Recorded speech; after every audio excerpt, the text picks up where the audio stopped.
Hey everybody, welcome to TREM3841, Elements of Multimedia Design and Production for the Fall 2020 semester at Brooklyn College. My name is John Janone and I'll be your instructor for this course. I'm very excited. This is one of my favorite courses to teach. It really goes deeply into the stuff that I'm super interested in, and I hope that you'll get a lot out of it. We're going to have synchronous meetings every week according to the course schedule on Wednesdays, 9:30 a.m. to 2 o'clock p.m. And those are typically going to be just like this one, YouTube instant premieres.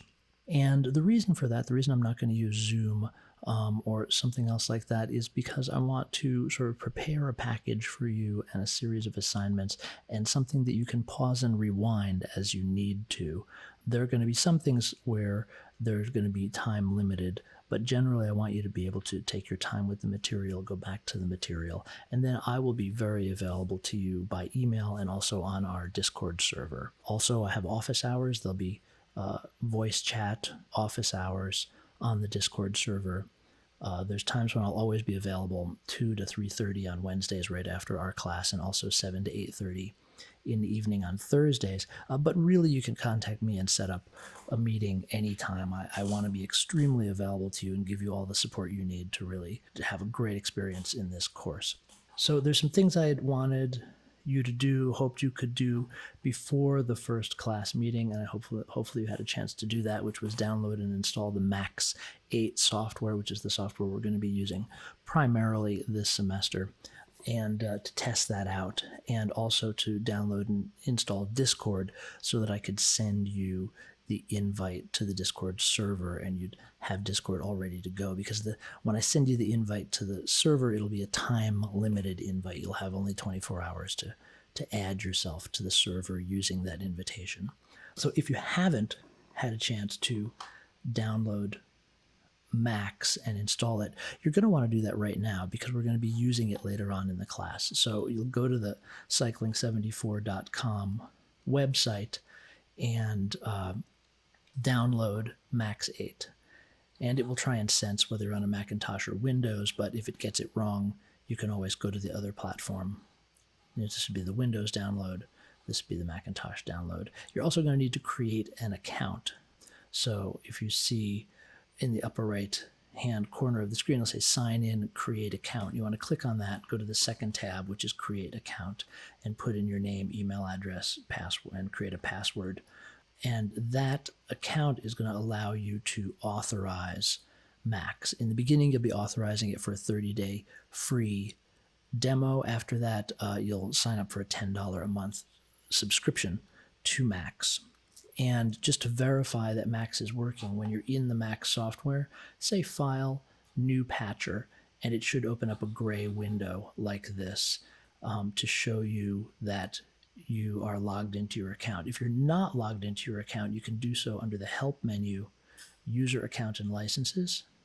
You can see that I'm logged into my license, but if I sign out and deauthorize Max, I get a green bar up here at the top of my window. It's not gray all the way around, and I can click on that green bar. It takes me back to the authorization page where I can just sign in with my username and password. When I sign in, I also have to click authorize, and it tells me I've authorized my Max 8 license. So when I go back to this window, there's no more green bar at the top right. It's just a plain gray window. So pause and take care of that right now, because you're going to need to have this software downloaded, running, and functional for work we're going to do during the class today. So before we get to talking about this course in specific, there's a few sort of general topics that we should address. And one is what's happening with the department itself.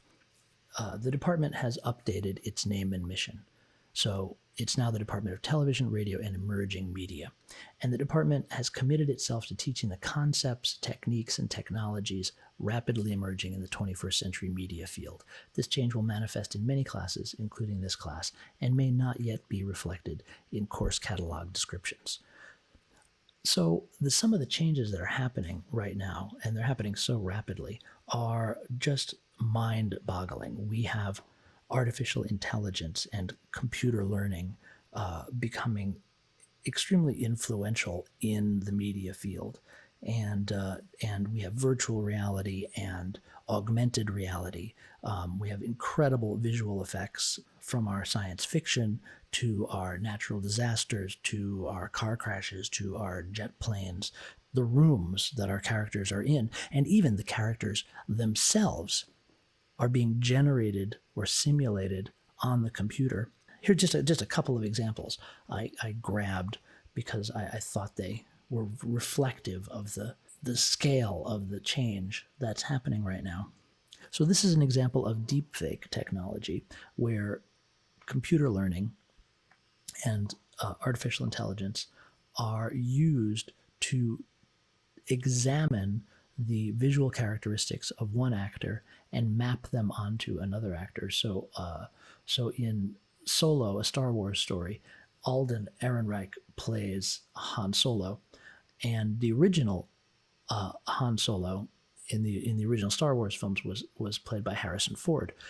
And because this is in Solo, a Star Wars story, is supposed to be a young Han Solo, the deep learning algorithms were given the early Star Wars films to analyze, and the computer learned about young Harrison Ford's face, and then analyzed Alden Ehrenreich's performance in Solo, a Star Wars story, and mapped the information together.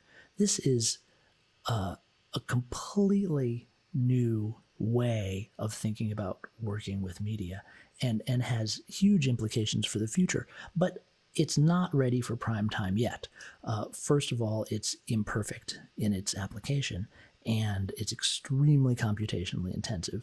Computers are going to have to become more powerful, and the artificial intelligence is going to have to become more refined. But eventually, there will be very large implications, probably some legal and political implications of this, but also some really interesting artistic implications.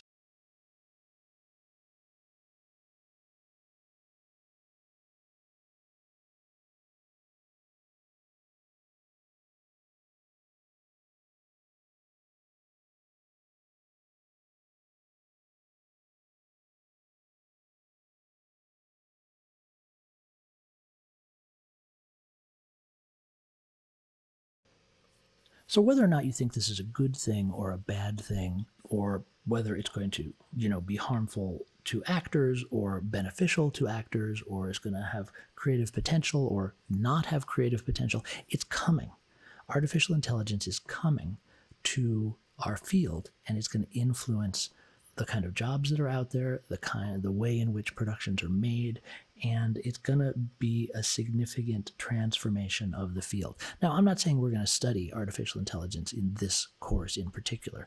I'm talking more broadly about what we mean when we talk about emerging media, and how do you prepare students? How do we as faculty prepare you to be working in a world where the media is changing so rapidly, and where it's computers and technology that are doing this changing? How do you become the kind of producers who can walk into an environment where there's going to be new technology on the table for each production you work on?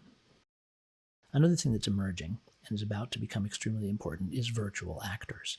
Right now we have virtual sets, we have total virtual environments, and CGI has progressed to an absolutely astounding level. But the thing that's happening that's quite new is the emergence of performers like Michaela, because Michaela is a completely virtual entity, and she's the first virtual performer to receive a contract with an agent. And this is a really significant moment because she doesn't exist. But at the same time, she appears alongside human performers in music videos. She has a YouTube channel, quite a popular YouTube channel, and she's entering into the space previously only occupied by real humans. Now, of course, on one hand, this isn't all that different from Who Framed Roger Rabbit, mixing animation and live action.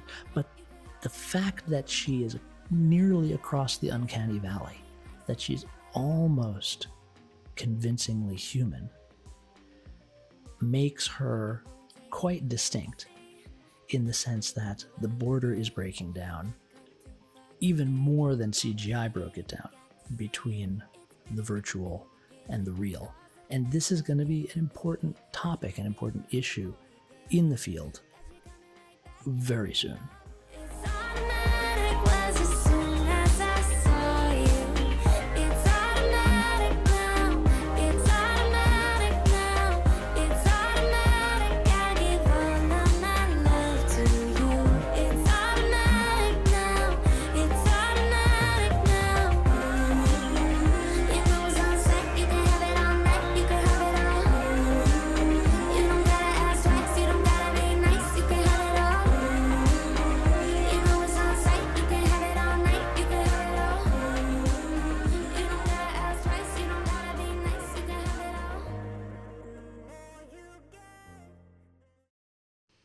So one of the basic requirements of this course and all production courses in television, radio, and emerging media is computer and internet literacy. Even before the department name and mission change, television radio was the most computer-intensive department in the arts at Brooklyn College. If you think about it, all production work, video editing, sound design, radio editing, color correction, visual effects, motion graphics, even screenwriting, uses specialized software and requires computer literacy. Now that the department is television, radio, and emerging media, the computational skills required to be successful in the major have increased. So computer literacy is required for this and all television, radio, and emerging media production courses, including but not limited to knowing how to install software on your computer, managing files and folders so that you know where all your files are and they're organized in a comprehensible way, compression and decompression of files and folders so that you can create a zip archive of files, file transfer and cloud services so you can move those files around and share them with other people, effective use of search engines, almost any question of a general nature that you would like answered about using technology, you can find through some simple internet searches, and I give you some examples of that below. Taking screenshots and making screen recordings, again, you should know how to do this on your computer, on your platform. And if you don't know, it's something you can use search engines to look up. And then using online tools such as Blackboard, which will be central to this course, Discord, also central to this course, YouTube, where most of the course materials will be posted, Vimeo, SoundCloud, etc. So it's important to note that this course does not teach these basic skills. It requires them as a starting place. So if you do not feel confident in basic computing, this may not be an appropriate course for you, and you may wish to schedule a meeting with an advisor to see if a computationally intensive major, such as television, radio, and emerging media, is right for you. If you have basic competency in these areas but want to improve your skills or fill gaps in your knowledge while taking the course, you may do so. The information is easily available on the internet. These internet searches will produce useful results. If you don't know how to manage files and folders, you can Google file and folder management in Windows 10 if Windows 10 is what you're using. Or if you're on a Mac and you don't know how to make a zip archive, you can Google, how do I make a zip archive Mac? Or if you don't know how to join a Discord server, Google, how do I join a Discord server? And I've tried all these searches and they produce extremely useful results. So that sort of thing is really a basic starting point for the class. And as I say, if you don't have that fully, you can probably, this course could help you get to that level of computer literacy. But if you don't have it at all, you really do need to question whether, such a technologically intensive major as television, radio, and emerging media is how you want to be spending your time. And I will, just as a sidebar to that, I've had students say to me, well, the reason I'm interested in television, radio, and emerging media is because I want to be an on-screen personality, want to be a newscaster or a talk show host. And I say, this is not that major. We do not have a single faculty member that teaches courses in that area or that has that kind of expertise. The theater department does, and theater would be an excellent choice for that. If you want to be an on-screen person, I would strongly recommend you to consider a theater major, because even the one course that we do offer, acting for the camera, that has some relevance to that area of interest, is cross-listed with the theater department and is taught by a member of the theater faculty. That really is the department that has the faculty and offers the courses that will be most beneficial to you. So this course is going to be conducted in a fully online format with no in-person meetings. Blackboard and YouTube are the primary platforms for course delivery, and we'll use Discord for chat. We may use other online platforms as well. Email is going to be your primary means of communication with me, and you should expect to email with me once or twice per week on average, and there will certainly be weeks where we'll be even more regular email communication. And this is one of the things I like the most about the online and hybrid teaching format, is how much we will communicate in the written form, because I believe that at a fundamental level, all university classes are classes in writing. Every course should be in some way writing intensive, and one of the ways in which this course is in the regularity and density of our written communication with each other. But we can talk also, because office hours will be held on the Discord voice chat. And in addition to the times listed that are set up as quote-unquote office hours, feel free to set up an office hours call for any mutually agreeable time. I want to make sure that I'm very available to you. The course has synchronous and asynchronous components. And the synchronous components are not going to be, as I mentioned before, two-way communication synchronous components like Zoom. They're going to be like this: YouTube Instant Premiere videos, video tutorials with real-time assistance. So you could be doing a tutorial but know that I am available on Discord to be helping you if you have a question or get stuck with something. Also, homework with real-time assistance. So during the synchronous class time, you may be doing homework, but I will be available to you via Blackboard chat or via Discord. Blackboard chat is actually not that great a chat format. And then you'd submit that work via Blackboard. And also, we're going to have quizzes, which will be delivered also in the Instant Premiere format collected on Blackboard. And also, we may do synchronous readings, meaning I will give a reading assignment and give you a certain amount of time to do the reading, or I may record the reading as audio, and then we'll have some sort of activity immediately after the reading that's based on you having just completed it. And also, when we watch and listen to things, that will be part of the synchronous component of the course. But there's also asynchronous components, and these are the assignments that will have a deadline. These will typically be submitted on Blackboard. So they're going to be tutorials, technical tutorials, that you will do on your own time at your own pace, and then submit those on Blackboard. And those will be on the YouTube channel. There'll certainly be homework that you can do at your own pace and submit on Blackboard.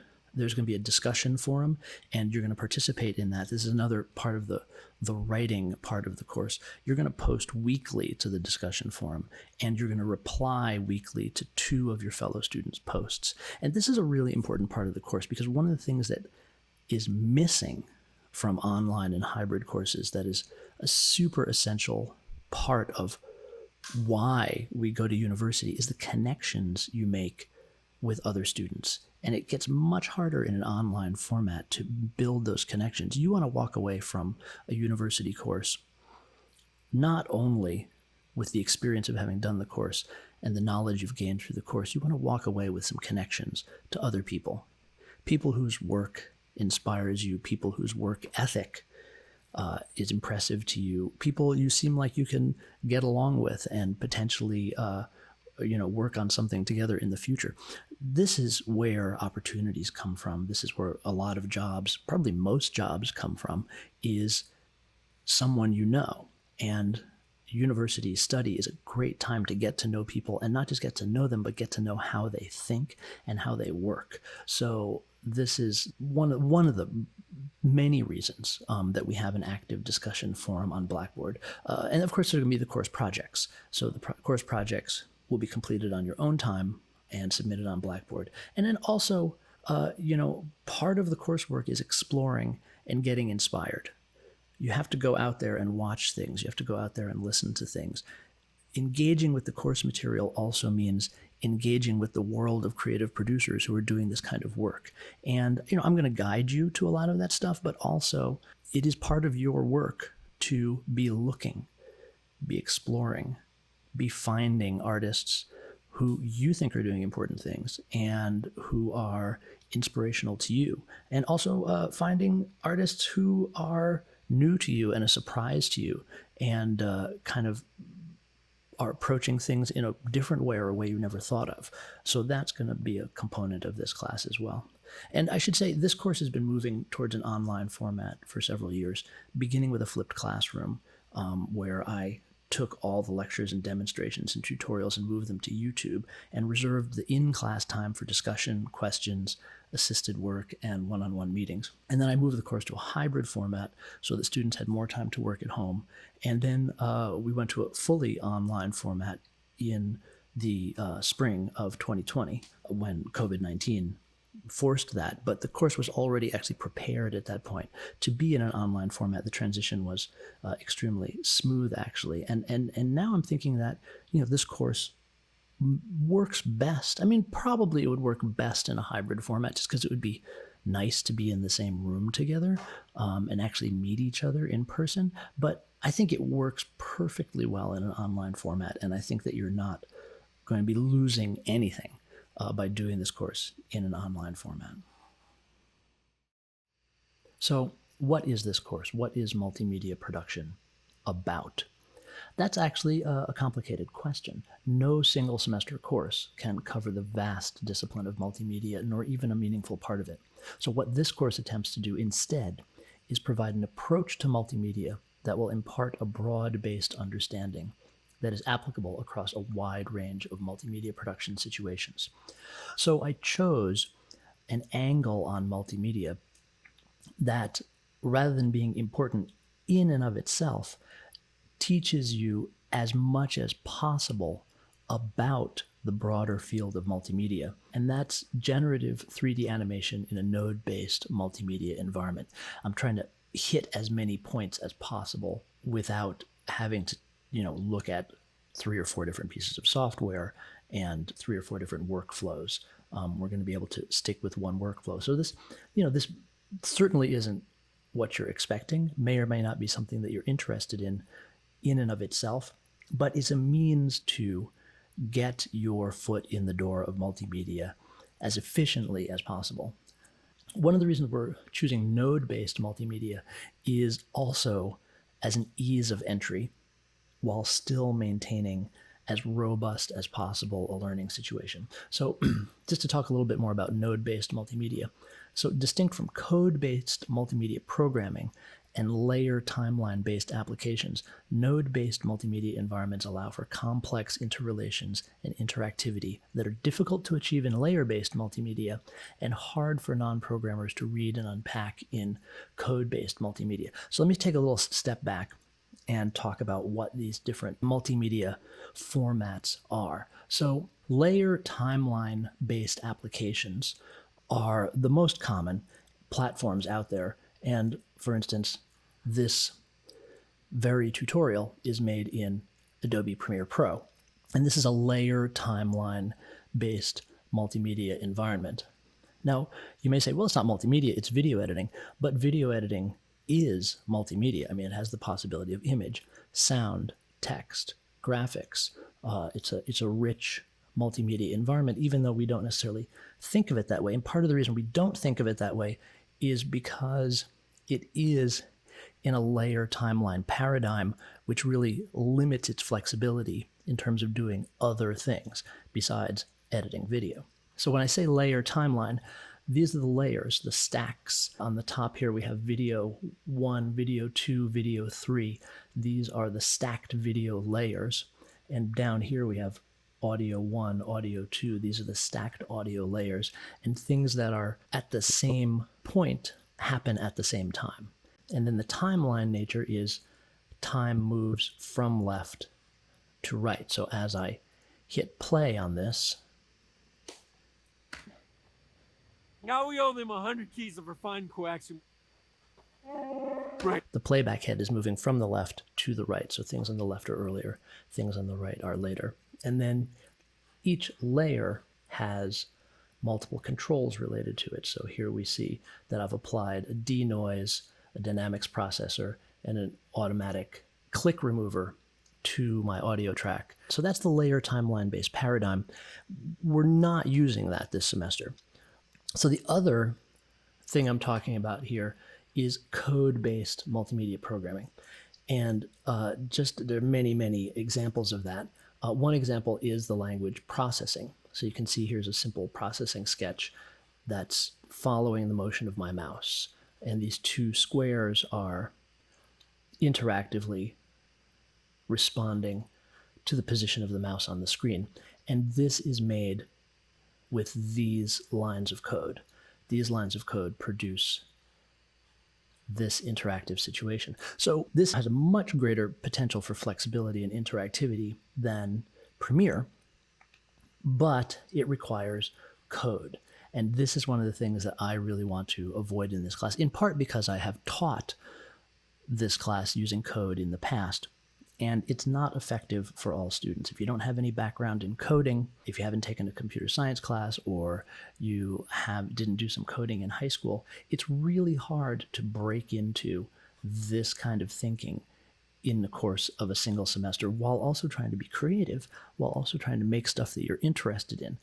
So while code-based multimedia is extremely powerful, flexible, super interesting, and as I say, the course has been taught with coding in the past, both in processing and in a language called Lua, it's not the best approach because it really will alienate some of you and make it much harder for you.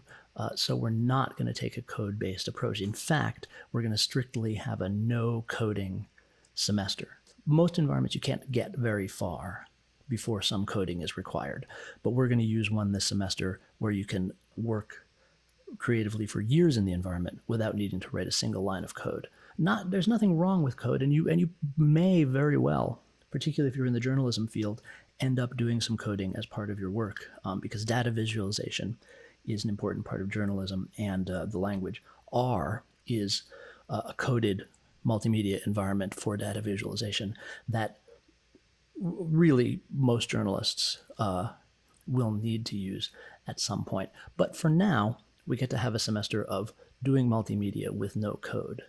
So we're in a node-based environment. What does that mean? The node-based approach is essentially making a functional flowchart. You draw a picture of what you want the computer to do, and the computer does it. I'll just show you a very simple example in Houdini, which is one of the most important node-based multimedia environments in the film and television industry right now. It does 3D modeling and animation, visual effects, compositing, simulations, very notably crowd simulations.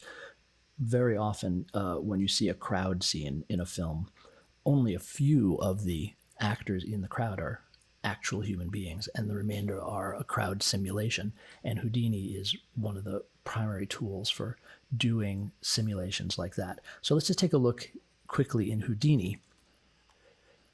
So here I have a box in a 3D world, and here I have the node that creates that box. So if I want to create another object in my world, I can go up to the toolbar, grab it, and I can decide which one I want to render, the box or the torus. Or I can drop down a merge node,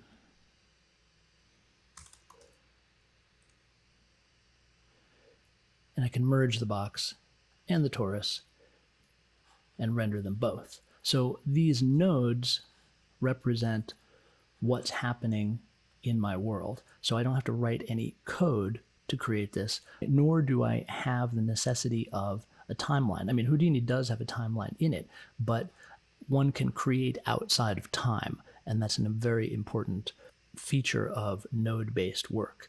And of course, there's many, many nodes that do an extremely wide variety of things. There's a couple of reasons why we're not working with it this semester. One, it is extremely difficult. And secondly, it very quickly requires some code in order to do more sophisticated things. And thirdly, it's not a real-time environment. In other words, everything has to be rendered slowly. You can see how low quality this is. That's because it's not rendered. And the rendering is extremely high quality because it's used for film and television, but it's also extremely slow. So you can, when you make something, it can take many hours to render. So I'll just show you one other node, the Boolean node. If I take the box and the torus and plug them into the Boolean node subtracts one shape from the other, or it can add them together, but we already saw how that works in the merge. So this is the node-based approach, and you can think of it as a flow of information. The description of the box is flowing into the left input of the Boolean, the description of the torus is flowing into the right input of the Boolean, and the Boolean's acting on those inputs and doing something to them. And the blue mark here means we're looking at the output of the Boolean operation. So this is node-based multimedia, and it is extremely prevalent. Here's just a few important environments that are node-based. Houdini, which I just pointed out, which is really a majorly important piece of software in the film and television industry. But then Touch Designer, it's another node-based environment that's related to Houdini in some ways. Touch Designer is for live projections at concerts and live events. So that's a side of multimedia that deals with real-time interaction. And Touch Designer looks like this. And here's the same setup in Touch Designer that we just saw in Houdini. We have a cube and a torus, and we feed them both into this Boolean, and the Boolean subtracts one shape from the other. Isadora is also a live environment that's used for video projection and interactivity in dance, but it's used a lot in live theater as well now. And Isadora looks like this. It's a node-based environment where each node performs a function, and you connect the nodes together to instruct the computer in how you want those functions to flow one into the other. Fearfau, or VVVV, is another real-time graphical environment that is very popular. And Fearfau looks like this, where the nodes are connected together with lines. And looks very similar to the environment that we're going to be using this semester. So this Fearfau patch right here is what's creating this tree fractal. Cables.gl, which is a great tool for creating web-based interactive multimedia, is also node-based. So here's how Cables.gl works. There's a main loop, and you can add nodes to it. So for instance, I can add a material to my main loop. I connect them together, and then I can apply that material to, say, a sphere. So I add a sphere, connect it, and then that sphere is now drawn in my window. And so I've just created, and this is inside a web browser. You can see I'm inside the Vivaldi web browser right now. And this is under the hood, this is code-based in that you can look inside each of these nodes and see the code, but you don't have to interact with this code. So this is actually a really nice thing about Cables.gl, is it's both node-based and code-based. This code is actually the code that's inside of the material, the Lampert material that I've applied to this sphere here. And this course could be taught in cables.gl, and perhaps another version of it will be, but it's still, cables.gl is still in development.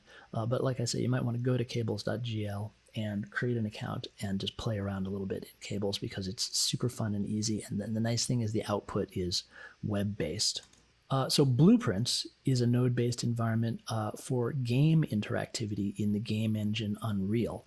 And actually, both of the major game engines for game development now have node-based game logic systems, but Unreal Engine has had the Blueprint system for considerably longer. This is an example of the Blueprints node-based game logic system in Unreal Engine, where each of these nodes relates to some event in the game, and the way they're connected is essentially the instruction to the game engine about how the game.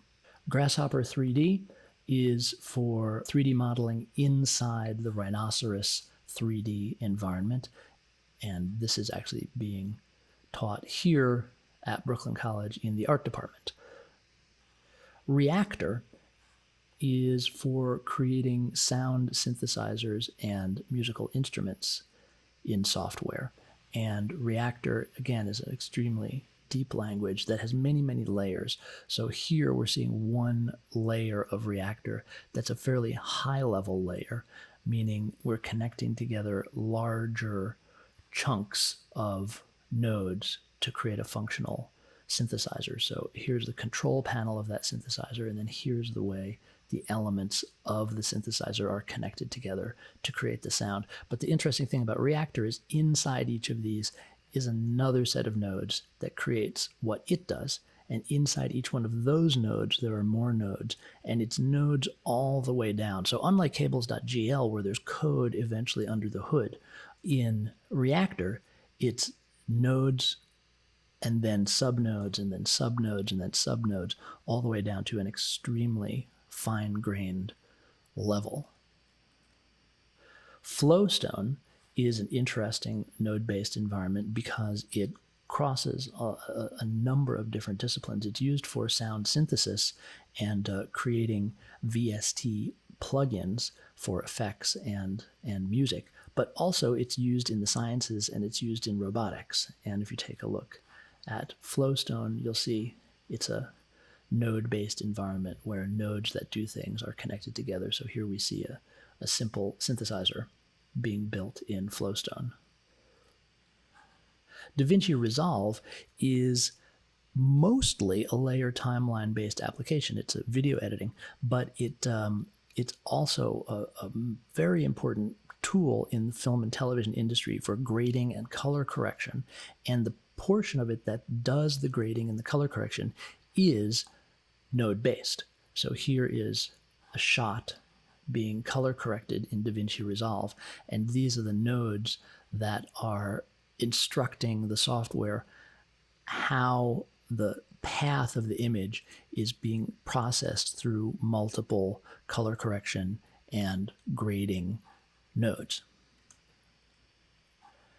And as one final example, SynthEdit has been around since the late 1980s, and it is a tool for creating VST plugins for digital music and signal processing and effects.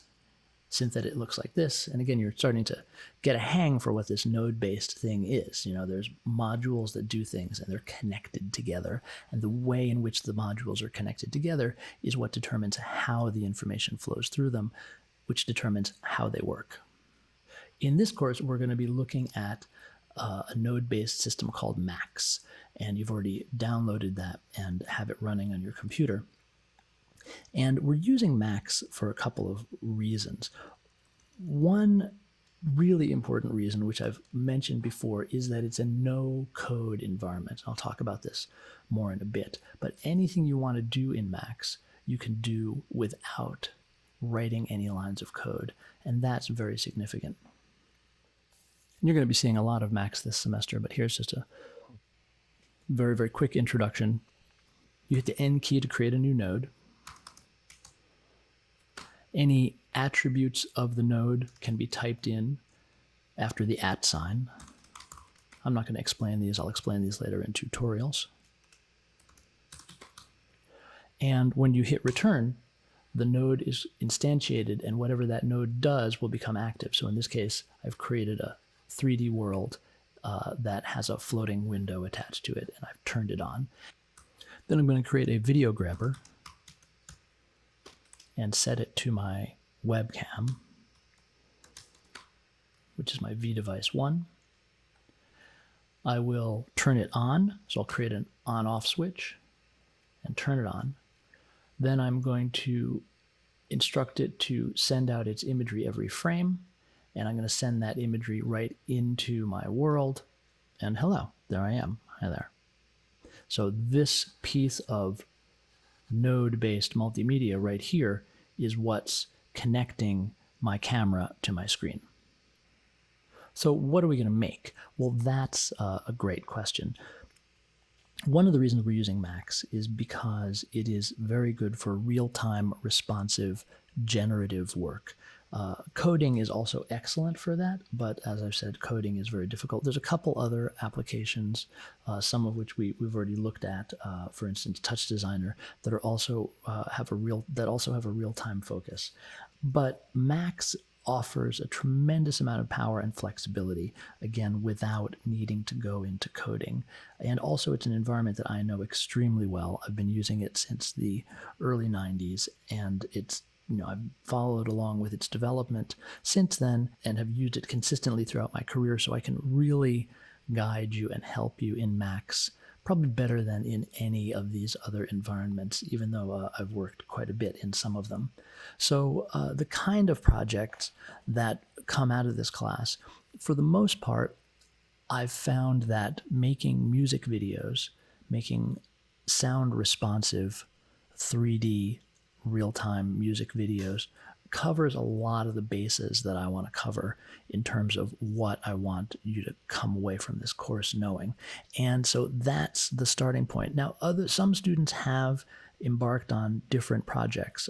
Some students have created interactive projects that are not music videos, but by and large, students come out of this course making a sound responsive, generative, animated music video because they're able to demonstrate their knowledge of everything we cover in the course inside that format. So what do I mean by a sound responsive, generative, animated music video? Well, I'll show you a couple of examples.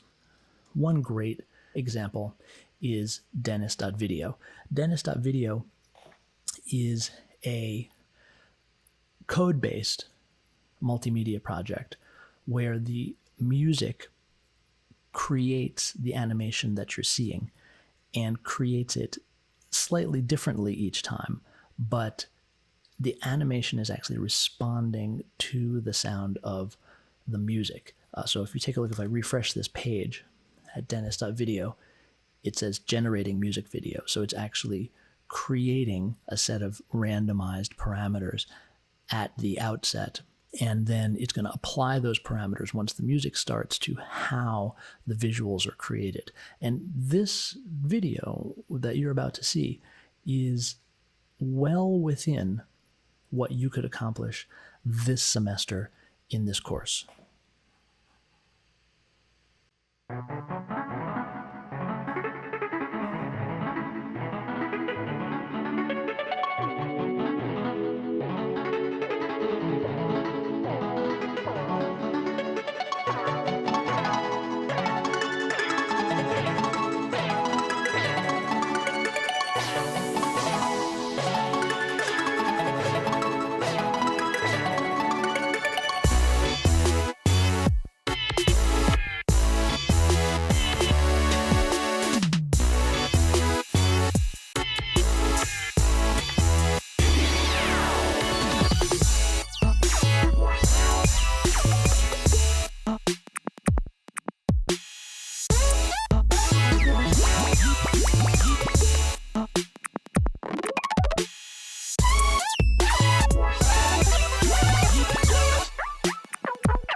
So if we look at the About the Video page,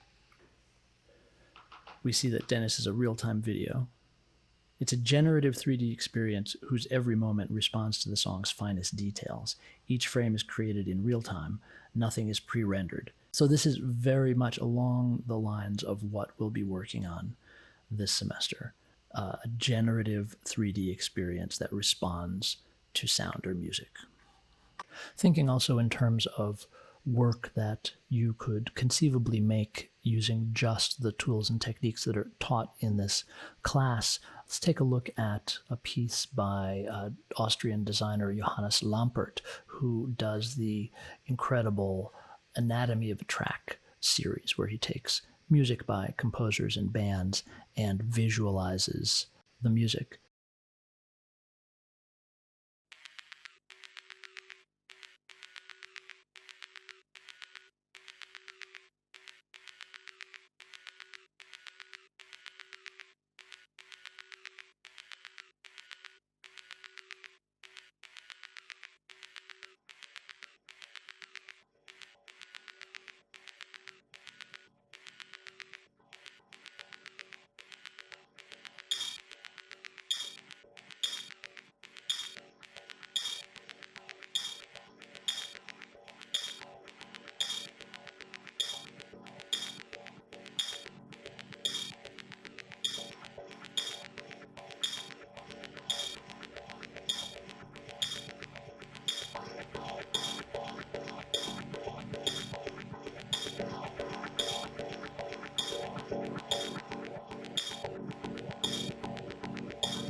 this wonderful video by Lemon Jelly, which is probably a little bit outside of the scope of what you could accomplish in one semester in this class. But a lot of what's in here would be very attainable, or something like it you could accomplish, and really just let these things be inspiration for you and sort of pointing you in the direction the class is going. And this is the last one I'm going to show right now before we get back into the syllabus, but we'll be looking at a lot more work over the course of the semester.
I really like that piece. So digging back into the syllabus, the next thing I want to discuss is that this is a studio course in the arts within a school of the arts. So that's important to understand that television, radio, and emerging media is an arts program. Students within the program, while you're certainly studying television and radio and emerging media, you're also makers, you're also creators, and you're not just creators of commercial content or professional content, you're creators of personal content. You're creators out of your own personal vision. And part of what you're doing here in this program is developing that personal vision. So the primary goal here is the development of your creative and expressive voice. There will be tools and techniques to learn, and these will be taught through the online tutorials, but they are not in themselves the focus of the course. The focus of the course is the personal, artistic, creative work you do with these tools. As such, be sure to share time between learning the tools and creating with the tools. Of course, with tools you're just beginning to learn, you may not be able to create anything very complex, but still keep your focus on creating, making something that interests you. And that may be a two-part challenge. You may need to keep the focus on what interests you, and also, if this is not an area that you're automatically or natively interested in, you might need to figure out how to cultivate that interest in yourself so that you can see this as a creative, expressive enterprise. And one word to the journalists. Journalists, you are studying journalism not in a school of journalism. You're studying journalism in a school of the arts. So while, of course, the tools and techniques of your craft are important, you too are functioning within an arts context, and your creative voice and your creative expression is important. Even if that's not your professional focus, that's the focus of this program, to make you creative producers as well as professional producers. So it's essential that you learn effectively from the tutorials, and I have a section on tutorials coming up, so that you can quickly move on from the tutorials and begin using your new skills in creative, personal, and even idiosyncratic ways. So if the tutorials are bogging you down, then that's something you want to talk with me about, so you can learn from the tutorials more quickly and more effectively, because the tutorials are not the goal. And learning the tools isn't the goal. Using the tools is the goal. So, why is it more important to use the tools creatively than to simply learn the techniques? That's a valid question. There are many reasons, and you can see the section below on the liberal arts idea, and we'll talk about that as well. But I want to highlight one reason here why it's important to use the tools creatively. As you move into the professional world, regardless of what field you end up going into, there will almost certainly be more technically accomplished applicants than you. Being the most technically accomplished candidate is an extremely difficult hill to climb in any field, requiring hundreds of hours of laser-sharp focus on a specific tool or technique. The time you have in a single course in a single semester is not nearly enough time to develop technical skill of this level. It is, however, an ideal amount of time to make creative exploration. And each time you give yourself time and space to engage in a creative exploration, you will develop your personal vision, style, and aesthetic. The goal of this sort of development is not to have the best or most impressive vision. It is simply to have a distinct one. When you have a reel of creative work that expresses an artistic viewpoint that is clear and individual, you create an opportunity for another person, a producer, a director, project manager, etc., to see something in your vision and to want to speak with you further. This is the advantage that keeping a creative focus gives you. You have a way of distinguishing yourself among a pool of applicants without needing to rise to the top in a competitive struggle. And you will know that you've attracted the attention of an employer or gatekeeper who feels something special about what you in particular have to offer. And I can't emphasize this enough. It's so hard to be the best and the most experienced. You have to have hyper focus. It's like being a classical musician. The hours and hours of daily practice. You need to spend years of disciplined study to become an expert. But to have a distinctive voice and vision, that's something we all can do. That's something we all already have. All we need to do is cultivate it. And then you're not trying to be the best at anything. You're just trying to be a clearer, more articulated version of yourself. And that, seems like a much better goal than to try to claw one's way to the top.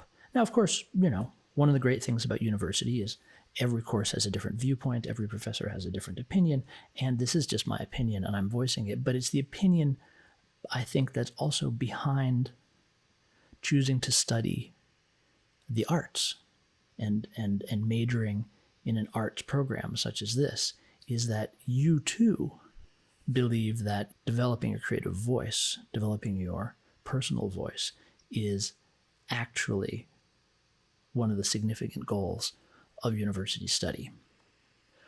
But there are the technical tools to learn, and so it's very important to use the online tutorials effectively.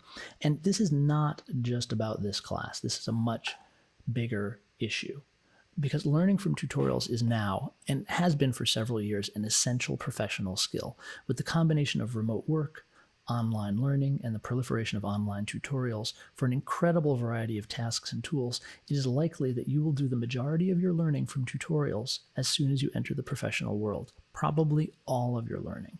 Almost all professional training is now done through online tutorials. And I hear from a lot of students, I'm not good at learning from tutorials.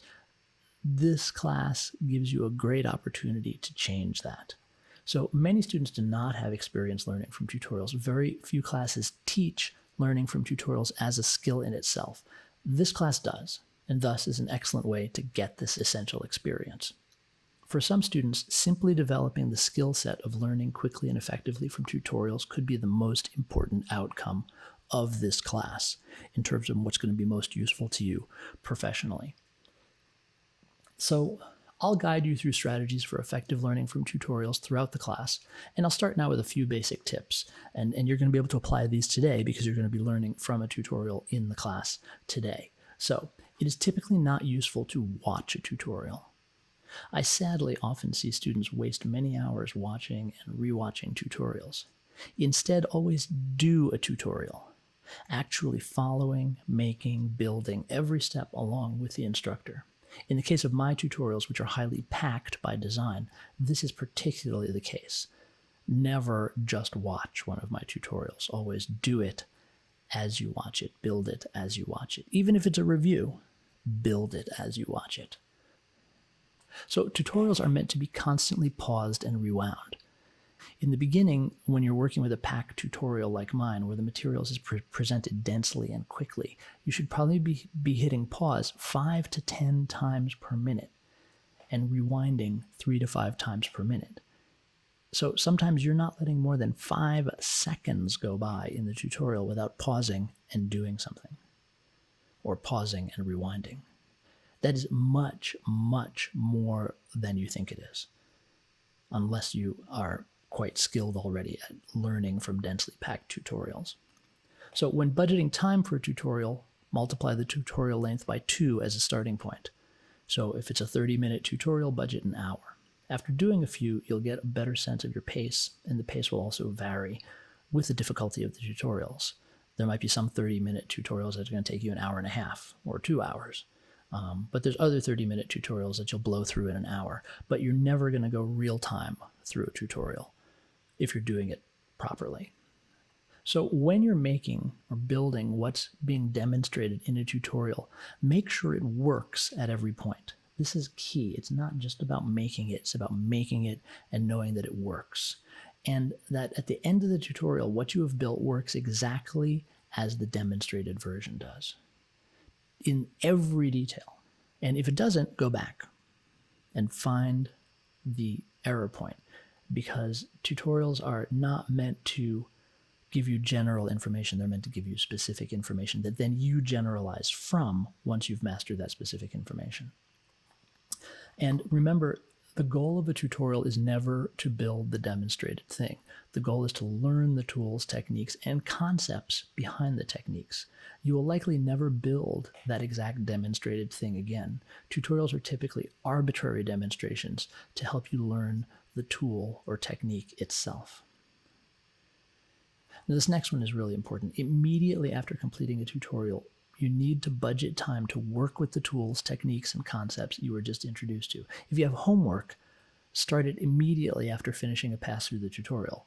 This is the perfect way to cement the ideas in the tutorial. And particularly in the beginning, you'll need to do more than one pass on each tutorial. So on the first pass, you'll learn about the tools and techniques and be exposed to at least one application of them. In a subsequent pass, attempt to generalize your knowledge. Right? You got the specifics from your first pass through the tutorial, but as you do the tutorial again, move from the specific to the general. What are the concepts behind the tools, and what are other possible applications for them? Because again, you're not going to use it quite this way again, but you will use it in lots of situations, so understand as much as you can about it. So this is not all there is to learning effectively from tutorials. These are just some of the initial pointers to get you going in the right direction. It's a skill that will take time and dedication and will absolutely be worth the effort professionally.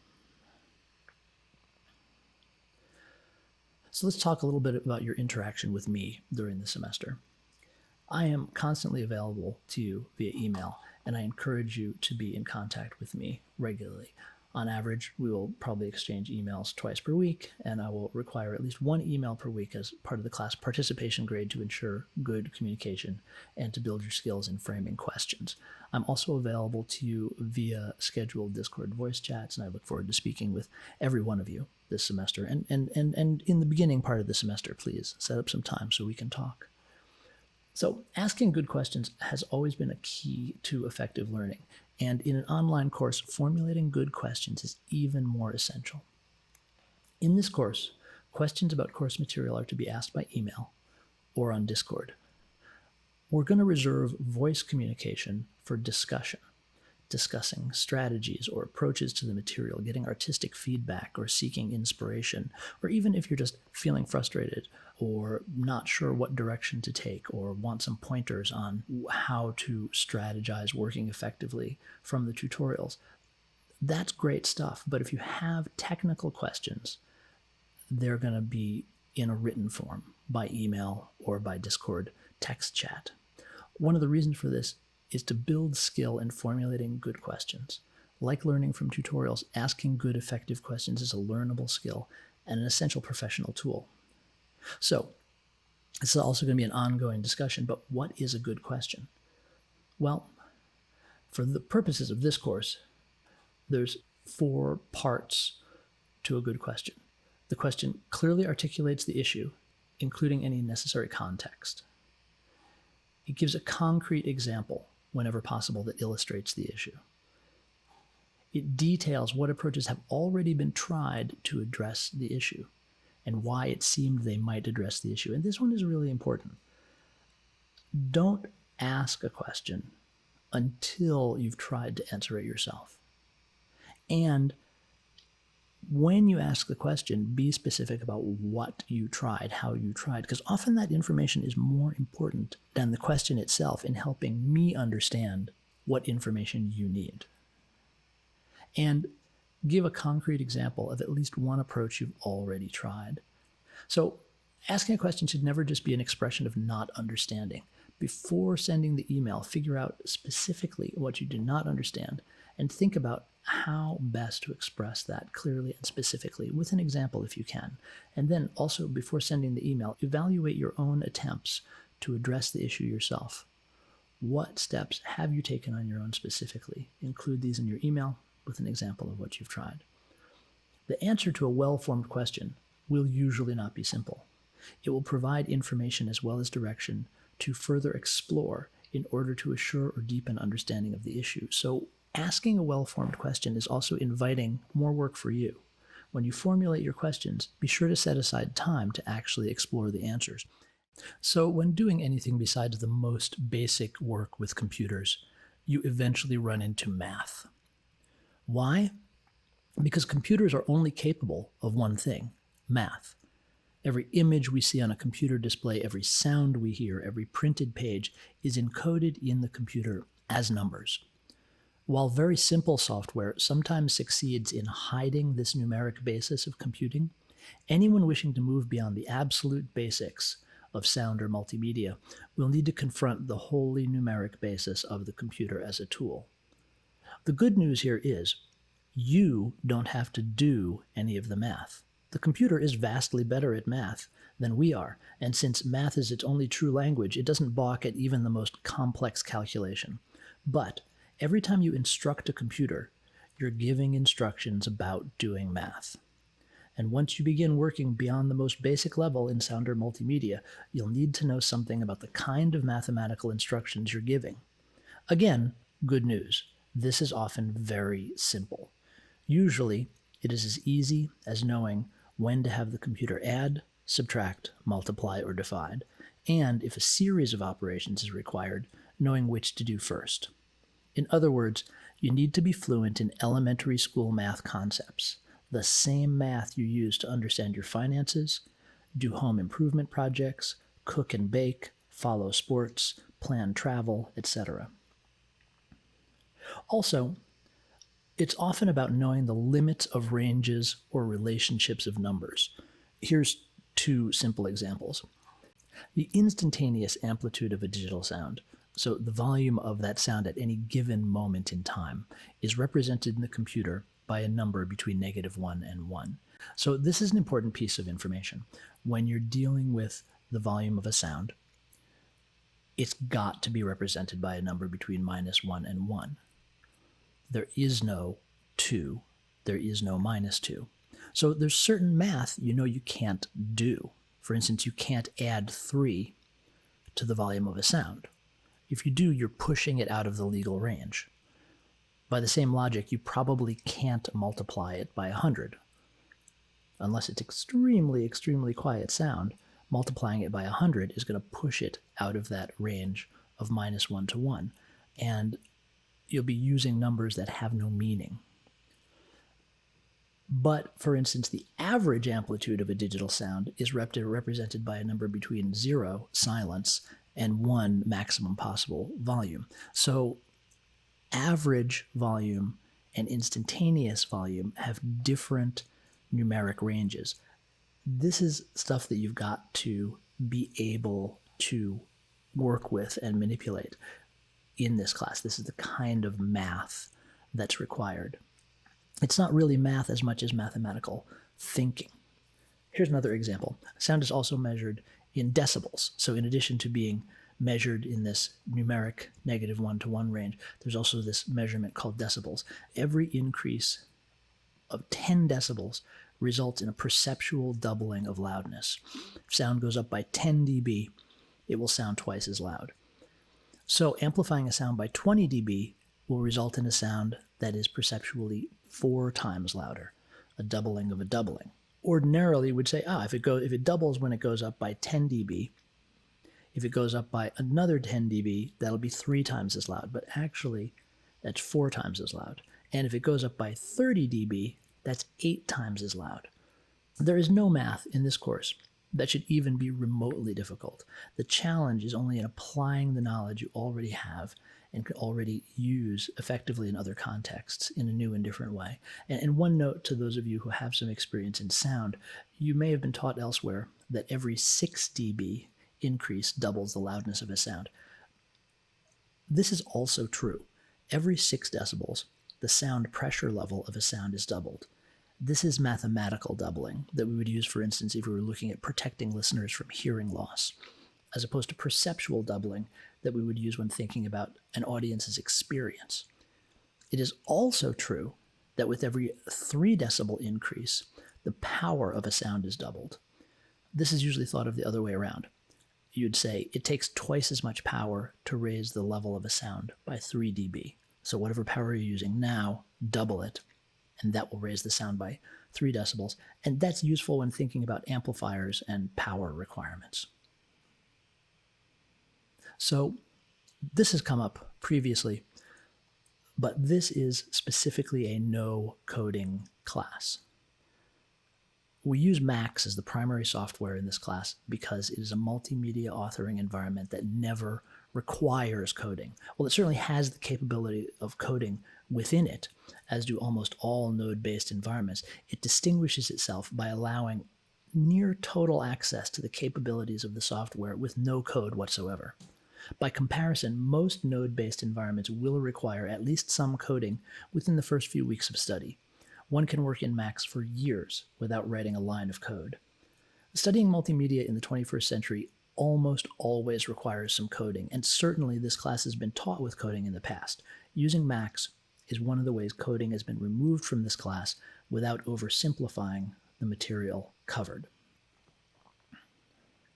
So, this class is not what you expected.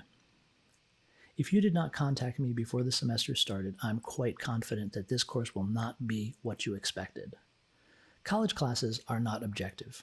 There's a personal viewpoint to each course. This is not necessarily the instructor's viewpoint.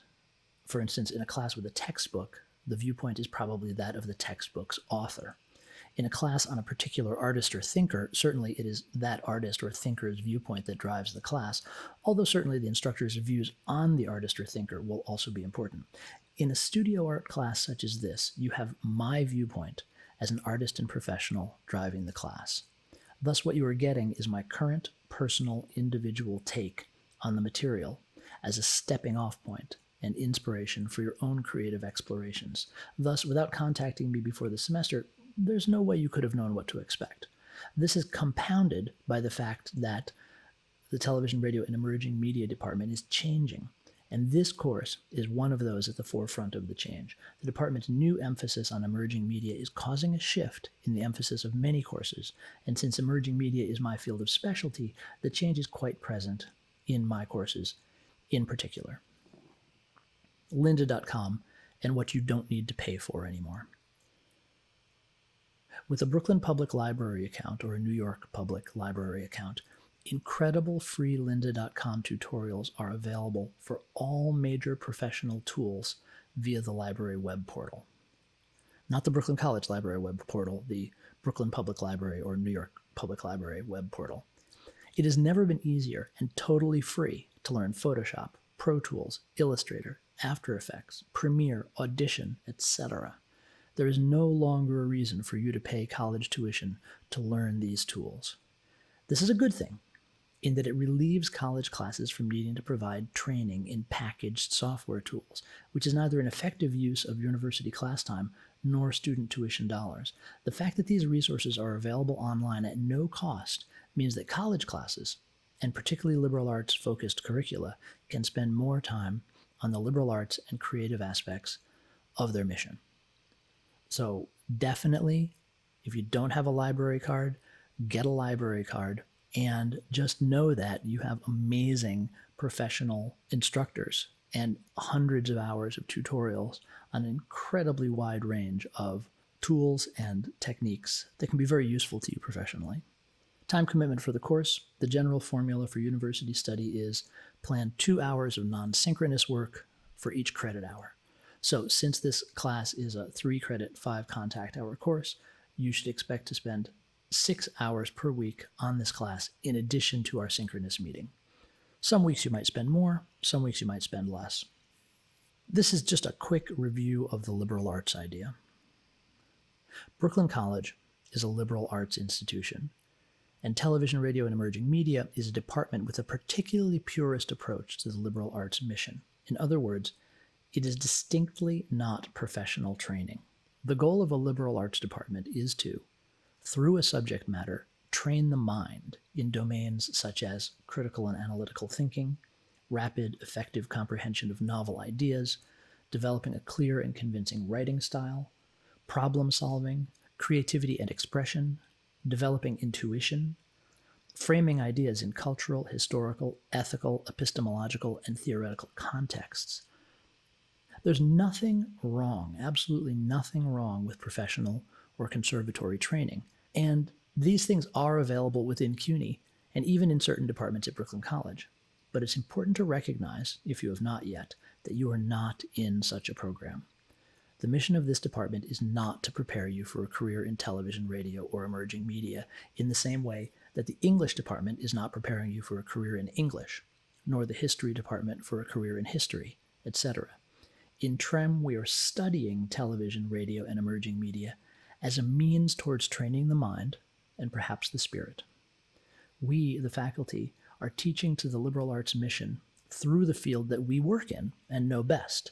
This does not mean you can't go on to work in television, radio, or emerging media with a BA in TREM. By all means do. It's a fascinating and rapidly changing field. But the specific preparation offered by a liberal arts approach is intentionally broader. We want you to approach your future field or career, whatever it may be, with a set of mental tools and agility that could have been honed studying anything at all. From this perspective, how you study is vastly more important than what you study. As a case in point, I majored in philosophy and religion as an undergraduate. Not once did I think I would be a professional philosopher or a clergyman. I was drawn to philosophy and religion because, after trying several majors, I felt it placed the strongest emphasis on training the mind to understand and manipulate complex ideas, develop clear thinking and writing, and be exposed to the work of innovative thinkers whose ideas changed the world. And I enjoyed it, and I found the professors stimulating. I went on from there to work in television. I took a quick poll of friends who got degrees from liberal arts departments, and while some definitely continued in the field of their major, most did not. And here's a quick table. Majored in business administration, ended up in commercial video production. Majored in music, ended up as a filmmaker and DP. And you can look down the list. The fourth one down, majored in religion, worked for the NYPD, and then became a television producer. That's Amanda, who produced Law & Order Special Victims Unit. And she was a theology, a master's degree in theology, actually. There's some interesting ones in there. Just take a look down that list. And I mention this not because it's a good thing or a bad thing, but simply to point out that a liberal arts education is very consciously and specifically not preparation for a specific career. I believe that it is essential that students be clearly aware of the kind of program in which they are participating. For instance, compare our BA program with Bronx Community College's film production training program, which provides specialized training for union jobs in film and television. That, as is clearly stated, is a professional training program designed to qualify you for a specific job. Such training is widely available and is often less expensive than a degree program, or free, as in the case of New York City's Made in New York training programs. So in terms of course requirements, it is a requirement of the course that you keep a backup copy of all of your work. Losing your work due to a computer crash or a hard drive breakdown is not going to be excused because it is a requirement of the course that you have a backup of all of your work. We are using Max 8 throughout the course. There is a 30-day free trial, so from the time that you first log on to Max with your account for 30 days, there's no cost. Then it's a cost of about $10 a month for the remainder of the semester, and you do need to submit a proof of purchase to me. If you don't complete your work within that 3-month time frame and you need to extend your membership of Max, of course there'll be an additional expense for that. And you need access to a computer onto which you can download and install the software used in the course, Mac or Windows. So here's the Brooklyn College policy on academic integrity, and this is standard text that should be in all of your syllabi, and I encourage you to read that. But here's some class policies specific to this class that you should be aware of.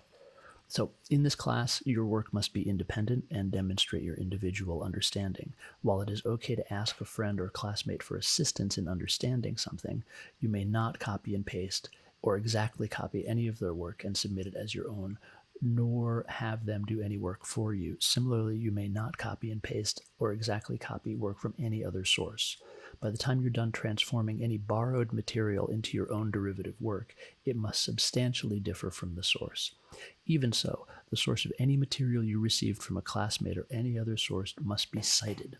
If the work is online, you have to provide a functional link to the work. If the work is from a source that is not online, you must provide a copy of the work in addition to your derivative work. Failure to do so will be considered a breach of academic integrity, which will be reported as required by the college.